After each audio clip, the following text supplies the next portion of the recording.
Hello, welcome to CEAZOR Snack Sandwich. Today we're taking a quick look at gains. Now I did a video on this on the past, and I'll link to that at the end of this video where I explain how this system is able to do what it's gonna do.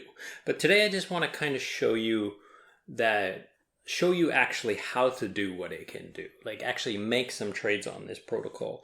And I also want to mention that the protocol now supports 3 stocks. So I find this to be interesting. So now you can decentralize in a completely decentralized way. You can short or you can long 3 stocks. I think it's Google, Facebook, and Apple. So you can leverage up against them long or leverage up against them short, and in a completely decentralized way. Now, keep in mind that this protocol, you have no KYC factors whatsoever. You don't have to tell them who you are. You just connect your wallet. You maintain custody, so you never have to actually send your funds to some centralized exchange where they will hold your funds. So when you don't have open positions, your DAI is sitting in your wallet, right? The second thing, there's obviously, because of this factor, there's no funding fees. You never have to pay any fee to add funds to this protocol like you might with some centralized exchanges. There is no borrowing fees because they don't actually borrow. You don't actually borrow someone's tokens in order to leverage up. So you don't have to pay borrowing fees when you leverage up. There's no price impact because they're completely synthetic stocks and they're just using APIs. So there's no price impact and therefore no slippage from your opening and closing of trades. There are very, very low trading fees because they just have low trading fees, and they have guaranteed on-chain stop losses, which is pretty unique to this protocol. So you'll never, if you set your stop loss, you know that stop loss is going to get triggered if the price goes down below that, even if it goes down like super fast, and just in some cases on centralized exchanges, it might jump over your stop loss, and then your stop loss doesn't get triggered. And the last thing is there's no liquidity providing needs here. So in order for you to make trades, you don't have to be dependent on other people who have provided liquidity for you to trade with, which is the case with in tokenized stocks and tokenized synthetic assets and so forth. So let's move into taking a look at the protocol here. So the first thing here is staking. I'm just going to remind you that if you don't want to be a trader, but you do think there are a lot of people who are trading, you can provide liquidity to the GNS DAI pool and get rewarded in some GNS tokens. Or you can also provide DAI to the trading vault, and in this case, you will then be creating a buffer between the profit and losses. So when there's lots of people in profit, there's good to have a buffer. But so when there's people in losses, lots of people in losses, then this trading vault will make some profit. Okay, so I just provided a tiny bit of money to each of these things just to play around with them and so forth. But the key thing that I want to talk about today are these this UI, which is really good. It's very crisp. So you come over here and you can choose what kind of assets you want to trade. So maybe you want to trade some of these new stocks, Apple, Facebook, Google, right? And you'll notice that if you do choose one of them, Apple, let's say Apple, you can leverage up to 150x. So there's 150 times X leverage on your opening positions, and then you would then choose the collateral that you want to provide in order to do this.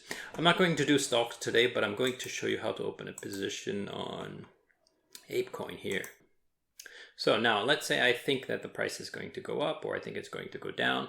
I can choose my leverage, right? So whatever leverage I want, and my collateral. Now you'll notice that my position must be at least 1,500 DAI large, and that's including the leverage. So that doesn't mean I have to use $1,500. That means I have to basically open a position that's 1,500 DAI. So right now my position's 278 DAI here. So I'm gonna need to either leverage up more to get it up to 2.5 or 1.5, right? Or I could have added more collateral, but I don't really want to put so much collateral. So I'm putting $12, so I'm going to put $20, and then I could leverage down a little bit so I could have less risk, right? Maybe down to somewhere around here. And then I can set my stop loss. So I want to protect my $20 by half if it goes down to $10. If I'm losing $10, it's going to talk me out or so forth, but I'm not going to put a stop loss because I will bet the whole $20 basically. And some sort of take profit. If I make $20, I want to take the profit. So I guess I need to leverage up a bit more. Yeah, there we go. So open the position. So when you open the position, you do have to pay some gas, right? So wait for Polygon's gas machine to work and press the gas and then wait for the trade to execute. Now, again, I'm just opening this position purely for the sake of allowing you to see the sequence of events and all of this. I'm not sure if this is a good trade or not. Like, it is pumping for me, so that's kind of good.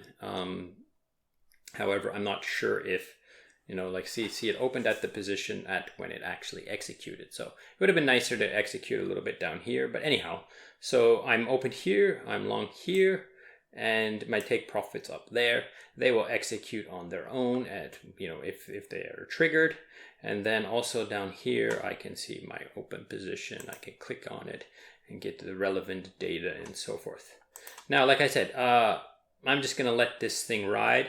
So kind of like gamble it and hope for the best.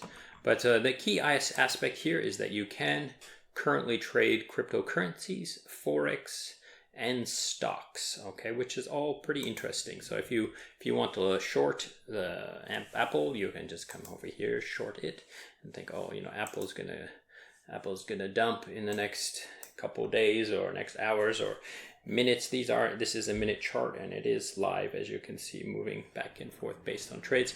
Now this market is closed, so that's why I can't open and close these positions now. So I have to use cryptocurrencies because of the market being opened and closed in order to show you how this works. Okay, so that's pretty much it for now. I hope this has been useful and entertaining, and thank you so much for watching. And don't forget, if you want to know how this machine works in the background, I do have a flowchart and a video that I'm going to link to right now. You will see it popping up right here somewhere. Okay, thank you so much for watching, and goodbye.